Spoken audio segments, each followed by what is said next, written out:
The bullet resistance of the Tesla Cybertruck stainless steel exoskeleton is incredible. This video shows a series of ballistic tests conducted on the Cybertruck stainless steel exoskeleton, including .22, .45 caliber handguns, shotguns, and an AR-15, being fired at the Cybertruck's door. The initial shots include a .22 caliber round, which is shown to cause minimal damage, embedding slightly into the steel but not penetrating through. The results indicate that most rounds either deflect off or embed in the steel without penetrating, highlighting the vehicle's durability.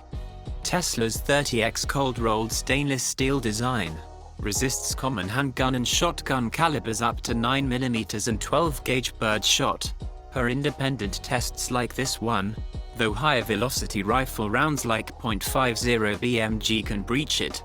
This is probably one of the best advertisement Elon could ask for regarding the Tesla Cybertruck.